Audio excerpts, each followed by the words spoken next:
trouver la vérité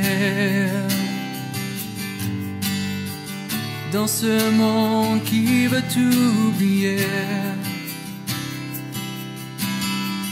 Le seul récit qu'il a annoncé depuis bien des années. Mais il est encore temps de croire que seule la Bible offre l'espoir. Levons-nous ensemble pour voir sa puissance. Il nous suffit seulement de croire que tout ce qu'elle dit est vrai pour que notre humanité soit sauvée.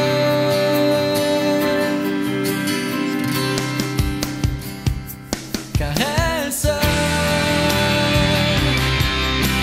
est la vérité, elle seule peut nous éclairer, car seul celui qui l'a inspiré peut vraiment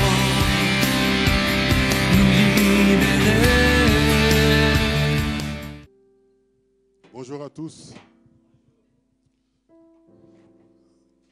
Je bénis Dieu pour merci. Cette grâce qu'il m'a faite. Je voudrais remercier le révérend Tony pour l'invitation ainsi que l'équipe qui est autour de lui. Que Dieu vous bénisse. Amen. Comme il a su dire, je suis le diacre Brunel, votre frère, berger de l'église ASEM, qui n'est même pas loin d'ici. Même, je ne sais même pas si ça a un pas. Et comme il a su dire que nous sommes une église. Christ a dit, Pierre, sur cette pierre, je bâtirai mon église et que les portes des séjours de la mort ne prévaudront point contre elle. Rapidement, nous allons prendre nos Bibles dans le livre de Matthieu, chapitre 25. Normalement, nous devons avoir tous nos Bibles, car nous avons tous presque des smartphones et elle est téléchargeable gratuitement. Matthieu 25, à partir du verset 9. C'est une parabole qui avait été donnée par le Seigneur Jésus, parlant de son avènement et de l'enlèvement de l'Église. Je vais lire rapidement. Les sages répondirent, « Non, il n'y en aurait pas assez pour nous et pour vous. Allez plutôt chercher ceux qui en vendent et achetez-en pour vous. » Verset 10. Pendant qu'elles allaient en acheter, l'époux arriva. Celles qui étaient prêtes entrèrent avec lui dans la salle des noces et la porte fut fermée. Plus tard, les autres vierges vinrent et dirent, « Seigneur, Seigneur, ouvre-nous. » Verset 12. Mais il répondit, « Je vous le dis en vérité, je ne vous connais pas. » Le thème de notre message, c'est « Veillez donc et priez ». Ou encore « Veille donc et prie ». En faisant un parallélisme textuel entre Matthieu 25 et Matthieu 7, nous allons comprendre que le texte s'adresse à deux catégories de personnes en disant la même chose et en parlant aussi de la même chose qui est l'avènement du Seigneur Jésus-Christ et de l'enlèvement de l'Église, corps de Christ bien sûr. Nous allons dans Matthieu 7, à partir du verset 21. Matthieu 7, verset 21. Dans Matthieu 25, le Seigneur parle aux 10 vierges. C'est-à-dire, ce sont des vierges qui étaient prêtes pour être épousées parce qu'elles étaient vierges. Mais parmi elles, il y en avait 5 qui étaient sages et 5 qui étaient folles. Et ici, dans Matthieu 7, verset 21, il s'agit toujours de l'avènement et de l'enlèvement de l'Église, mais cette fois-ci, la Bible parle à une autre catégorie de personnes. Verset 21, « Ceux qui me disent « Seigneur, Seigneur » n'entreront pas tous dans le royaume des cieux, mais celui-là seul qui fait la volonté de mon Père qui est dans les cieux. Plusieurs me diront en ce jour-là, Seigneur, Seigneur, n'avons-nous pas prophétisé par ton nom? N'avons-nous pas chassé des démons par ton nom? Et n'avons-nous pas fait beaucoup de miracles par ton nom? Verset 23. Alors je leur dirai ouvertement, je ne vous ai jamais connu. Retirez-vous de moi, vous qui commettez l'iniquité. Dans Matthieu 25, il dit, je ne vous connais pas. Dans Matthieu 7, il dit, je ne vous ai jamais connu. Lorsque nous repartons dans Matthieu 25, comme l'époux tardait, donc comme Jésus tarde, parce que depuis que les apôtres avaient dit qu'il revient bientôt, ne sachant ni le jour ni l'heure, le Seigneur tarde encore. Et la Bible déclare, vous savez, qu'est-ce qui le retient afin qu'il agisse en son temps. Toutes s'assoupirent et s'endormirent. Donc ne veillèrent pas. L'Église est dans l'assouplissement et dans l'endormissement. Au milieu de la nuit, pourquoi au milieu de la nuit? La Bible dit qu'il viendra comme un voleur. Au milieu de la nuit, les gens dorment. On cria, c'est le son de la trompette. Ici, nous sommes à la préfiguration, disais-je, de l'enlèvement. Voici l'époux, allez à sa rencontre. Alors toutes ces vierges se réveillèrent et préparèrent leur lampe. Les folles dirent aux sages, donnez-nous de l'huile, car nos lampes s'éteignent. Les sages avaient donc des lampes et de l'huile. Les folles n'avaient pas de l'huile, mais elles avaient des lampes. Et la lampe représente ou symbolise donc la parole de Dieu. Parce que le roi David a dit dans Psaume 119, verset 105, « Ta parole est une lampe à mes pieds. » Les vierges avaient toutes des lampes. Elles avaient toutes la parole de Dieu. Beaucoup de chrétiens connaissent la parole de Dieu, des versets bibliques qui citent par cœur. Beaucoup de chrétiens prêchent la parole de Dieu, exhortent. Ils ont la lampe. Et l'huile représente ou symbolise le Saint-Esprit, l'onction. Le roi David a dit, tu oins d'huile ma tête et ma coupe déborde. Les sages avaient la lampe, la parole de Dieu, mais aussi l'huile qui représente donc le Saint-Esprit. Mais les insensés avaient la parole, mais n'avaient pas le Saint-Esprit. Or, le chrétien, c'est celui qui est le temple du Saint-Esprit. Et verset 9, les sages répondirent, non, il n'y en aura pas assez pour nous et pour vous. Allez plutôt chez ceux qui en vendent et achetez-en vous. Le salut est individuel. Alléluia. Pendant qu'elles allèrent en acheter, ça veut dire qu'il y a ceux qui vendent des onctions dans nos églises. Alléluia. Et ça veut dire qu'il y en a qui parcourent les églises pour acheter de l'onction. Alléluia. C'est pour ça qu'elle dit, allez voir ceux qui en vendent. Et elles allèrent voir ceux qui en vendaient. L'époux arriva, celle qui était prête, donc ayant la parole de Dieu et le Saint-Esprit, la Bible déclare, entrèrent avec lui dans la salle des noces et la porte fut fermée. La porte fut fermée. Donc c'est l'Éternel qui avait fermé la porte, comme au temps de Noé. Plus tard, les autres revinrent et dirent, Seigneur, Seigneur, ouvre-nous. Mais il répondit, je vous le dis en vérité, je ne vous connais pas. Donc, pour être connu de Dieu, il nous faut premièrement avoir la foi. Alléluia. La foi. Pourquoi? Parce que la lampe est la parole de Dieu. Or, la parole de Dieu révélée est le fondement de la foi. La foi se bâtit à partir de la parole de Dieu. Et Christ est le précepteur, ou encore est l'initiateur de toute foi. Et Christ, c'est la parole de Dieu. Au commencement était la parole. Alléluia. Et la Bible déclare dans Hébreux, la foi vient de ce que l'on entend. Et ce que l'on entend vient de la parole de Dieu. Donc celle qui avait la parole de Dieu avait la foi.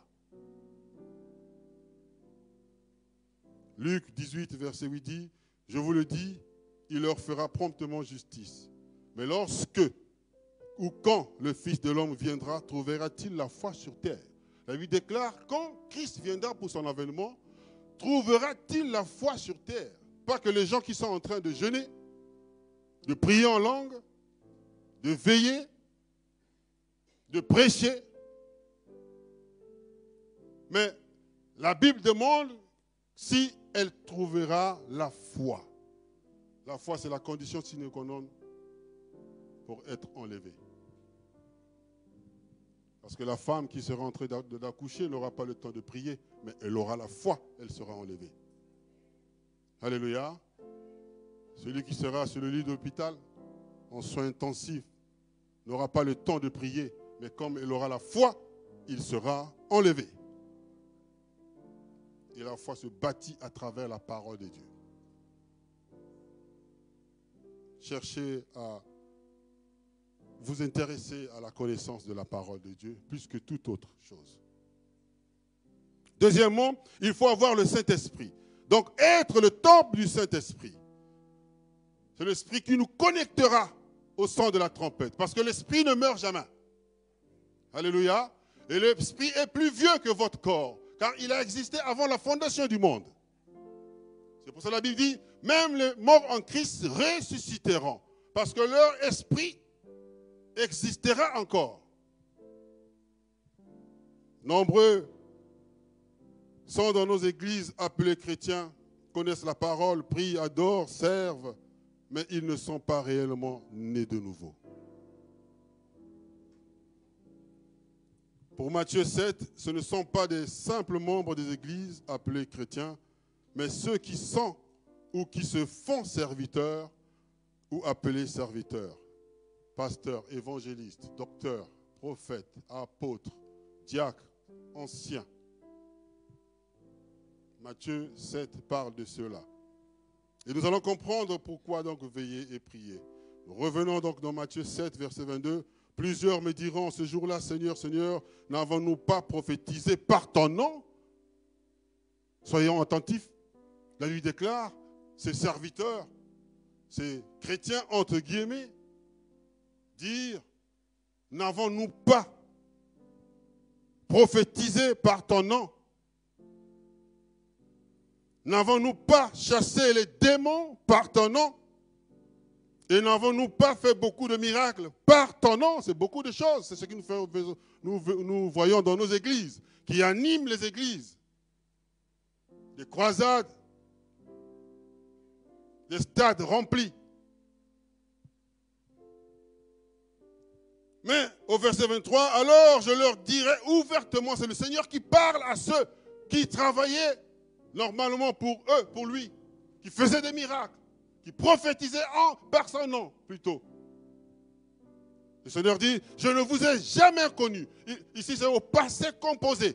Dans Matthieu 25, c'était au présent de l'indicatif. Ici c'est le passé composé. Je ne vous ai jamais connus. Ça veut dire que dès que vous avez commencé, je ne vous connaissais pas. Et aussi, avant la fondation du monde, je ne vous connaissais pas. Je ne vous ai jamais connus. Retirez-vous de moi, vous qui commettez l'iniquité, ajouta-t-il. Je ne vous ai jamais connu. Mais pourquoi le Seigneur dit cela? La différence ici, c'est la réponse à ceux qui ont brandi tous les services rendus au travers leur temps, entre guillemets, et leur ministère, peut-être. Donc les miracles, les guérisons, les prophéties, vous qui courez derrière les miracles et les prophéties, au lieu de courir derrière la connaissance de la parole de Dieu. La Bible déclare, vous connaîtrez la vérité et la vérité vous affranchira. C'est cette vérité que vous connaîtrez qui vous affranchira. La parole de Dieu sauve, guérit, bénit, mais elle ne sauvera pas tout le monde, elle ne bénira pas tout le monde, elle ne guérira pas tout le monde. Ceux-là, ceux qui l'appliqueront, qui seront guéris. Alléluia. Vous savez, le savon a le pouvoir de rendre propre. Mais un SDF peut s'asseoir devant l'usine qui fabrique les savons et que le carton des savons rentre et sorte, il sera toujours sale. Aussi longtemps qu'il n'applique pas le savon sur lui, il restera sale. Les chrétiens, mais ce ne sont pas devant les seigneurs. Remarquez qu'ils faisaient tout par le nom de Jésus-Christ. Mais Jésus ne les a jamais connus. Pourquoi? Mais ce n'est pas par le nom de Jésus qu'on fait les miracles. Ce n'est pas par le nom de Jésus qu'on prophétise. Je sais que peut-être parmi vous, il y a ceux qui sont surpris. Mais la Bible va nous expliquer. Par est une préposition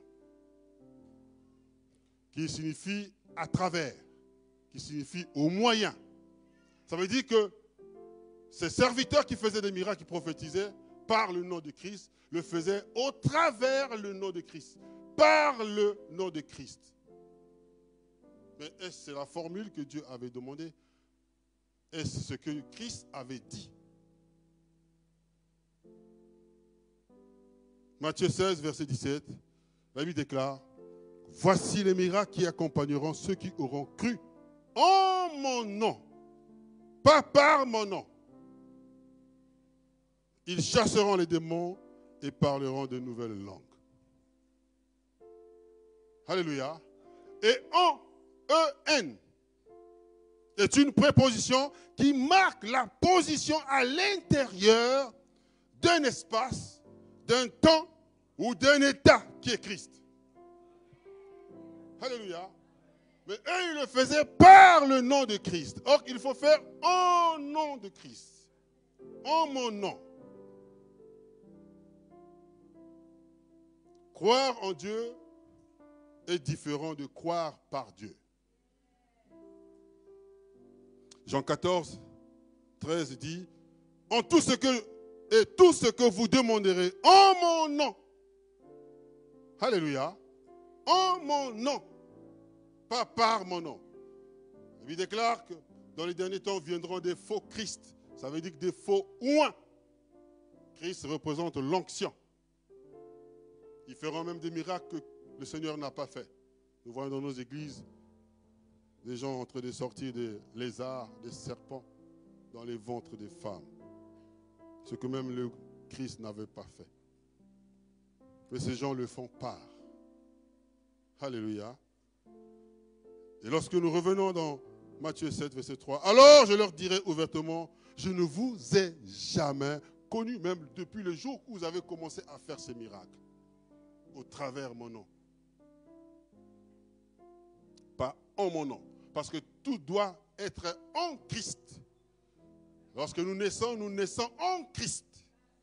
Ainsi que tout doit être fait en Christ, pas au travers Christ. C'est de la tricherie. Non seulement il faisait de ces choses par le nom, mais il commettait aussi l'iniquité. Le Seigneur a dit, éloignez-vous de moi, vous qui commettez l'iniquité. C'est quoi le péché de l'iniquité? Dans son sens étymologique, c'est-à-dire qu'en traduction grecque, l'iniquité c'est anomia. Soit A qui est privatif, donc l'absence, qui signifie l'absence, et nomia, nomos, qui signifie loi. Donc l'iniquité, anomia, veut dire l'absence de la loi ou de l'autorité.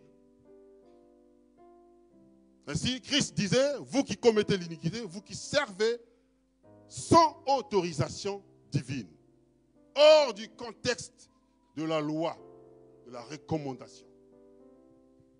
Ils se sont autoproclamés. Veillez donc et priez. Puisque vous ne savez ni le jour ni l'heure. Si nous parlons aussi de veiller sur le sens étymologique, dans la traduction grecque, veiller, c'est grégoreo, qui veut dire être vigilant, rester éveillé. Ne soyons pas dans la craintivité tout en étant morts, endormis, spirituellement, bien sûr. Celui qui veille est vivant, mais celui qui ne veille pas est mort spirituellement. Quand le Seigneur parle de veiller, il est toujours à l'impératif. C'est un ordre. Comme il avait dit, ton Dieu ordonne que tu sois puissant. Ce n'était pas une demande. Les chrétiens sont puissants, mais ils l'ignorent. Alléluia. Vous ne savez pas en qui vous avez cru, ce qui vous avait été donné. La Bible déclare dans le livre de Luc 10, 19, je vous ai donné le pouvoir de marcher sur les serpents et les scorpions et sur toute la puissance des ténèbres, et il garantit, rien ne pourra vous nuire. Mais les chrétiens sont troublés. Ils vont de gauche à droite. Ils changent des églises en églises. Non, le pasteur n'est pas puissant. Non, l'église n'est pas puissante. On fomente même des raisons banales. L'église n'a pas l'amour. As-tu donné de l'amour, toi? Pourquoi tu dois veiller? Cette réponse, nous allons l'expliquer dans la conclusion. Premièrement, donc, la raison de veiller, nous la trouvons à Gethsémane, dans Matthieu 26, verset 41. Le Seigneur dit, veillez et priez afin que vous ne tombiez pas dans la tentation. L'esprit est bien disposé, mais la chair est faible. Notre esprit sera toujours disposé, mais notre chair sera toujours faible jusqu'au jour du son de la trompette. Et donc, la Bible recommande de veiller afin que nous ne tombions pas dans la tentation. Parce que la tentation, c'est l'arme la plus puissante du monde des ténèbres. Dès Genèse, le commencement, le diable avait utilisé cette arme si puissante qui fait des ravages jusqu'à aujourd'hui. La tentation est toujours présente, tous les jours. Le tentateur est là. La Bible dit qu'il rôde cherchant qui dévorer. Mais il ne dévore pas tout le monde, c'est pour cela qu'il rôde. Je serai tenté par ma propre chair. Je serai tenté par le monde, mais je serai aussi tenté par le tentateur.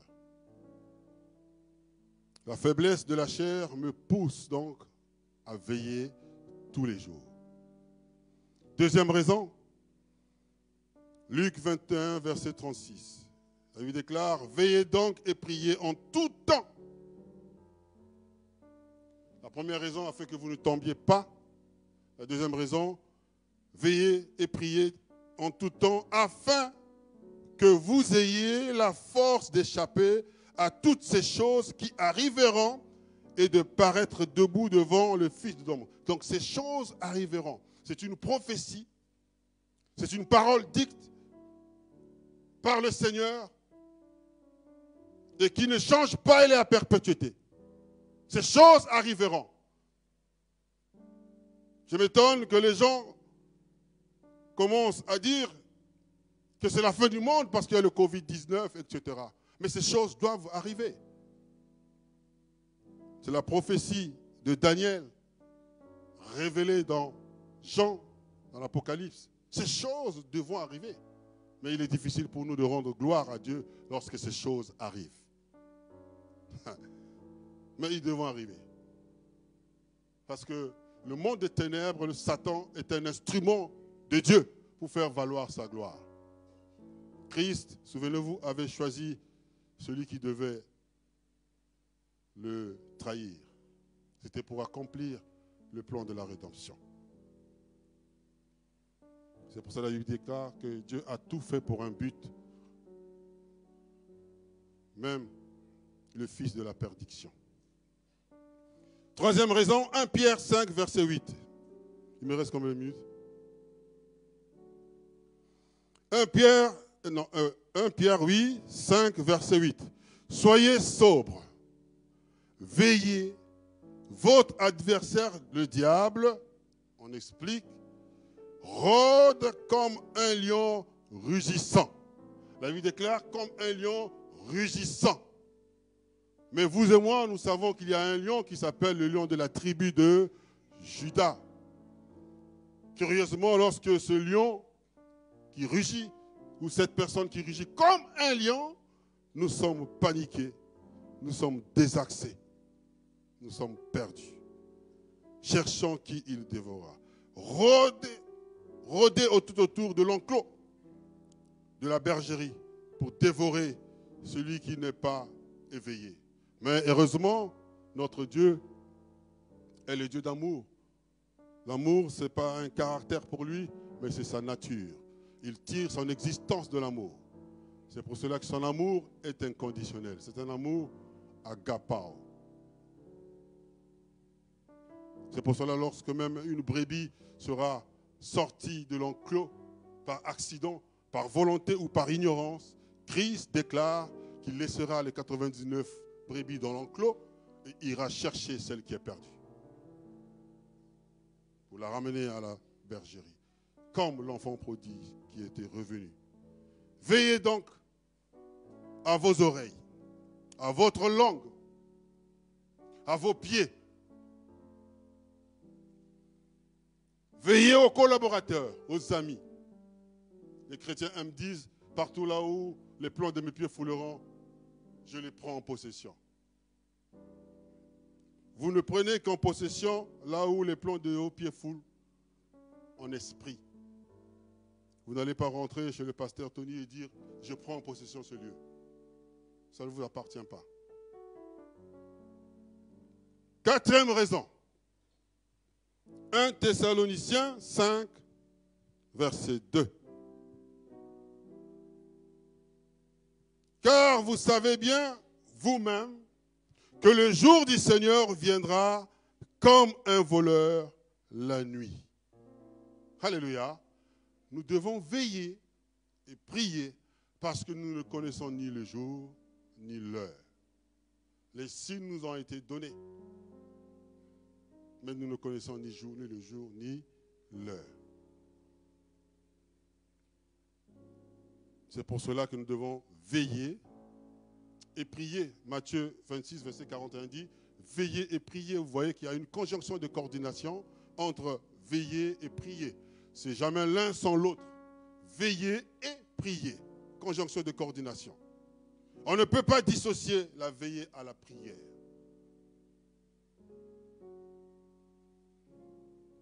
La bonne manière de veiller donc, c'est par la prière, donc par la communion avec Dieu. Amen. Et 1 Thessaloniciens 5, verset 17 dit, veillez et priez sans cesse. Priez sans cesse. Le matin, à chaque fois que l'occasion nous est donnée. Pas seulement devant les tribulations. Souvent, lorsque nous prêchons la parole de Dieu, les chrétiens dorment. Mais lorsque nous disons, nous allons lever et prendre autorité, même celui qui dormait sursaute. Nous avons la conscience, inconsciemment, que le diable est plus fort que Christ, sans le dire. Parce que lorsque la parole vous parle, vous dormez, mais lorsque vous entendez parler du diable, vous vous levez.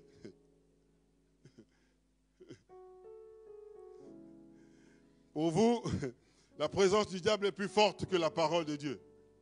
Jean 1, 1, au commencement était la parole était avec Dieu, la parole était Dieu. Elle est venue, c'est les siens, et les siens ne l'ont point reçue. Elle est tournée vers les nations. Et la Bible déclare qu'à tous ceux qui l'ont reçue, alléluia, elle leur a fait devenir enfants de Dieu. Nous sommes tous chrétiens, entre guillemets, mais nous ne sommes pas tous enfants de Dieu. C'est pour cela que dans ce message, il nous est important de savoir si nous sommes réellement nés de nouveau. La nouvelle naissance implique la repentance et l'acceptation verbale d'accepter Jésus-Christ comme Seigneur et Sauveur. C'est une confession de foi et poser l'acte de cette confession de foi qui est le baptême d'eau par immersion. Et à la sortie des autres baptêmes, voici comment nous sommes revêtus du Saint-Esprit. Mais les chrétiens d'aujourd'hui connaissent la parole comme Nicodème, docteur de la loi, expliquait, prêchait la loi, mais lorsqu'il avait rencontré la parole, et la parole lui avait dit, il faut que tu naisses. C'était une obligation, un impératif. Il faut que tu naisses. Il n'est jamais trop tard. Si vous l'avez fait par suivisme, par ignorance, vous pouvez toujours recommencer. Mieux vaut la fin d'une chose que son commencement. Si vous n'êtes pas réellement né de nouveau, vous n'avez pas encore obtenu le salut. Cette marque qui fera ce que vous soyez enlevé. Amen. Est-ce que nous pouvons donner une offrande acclamation pour notre Dieu?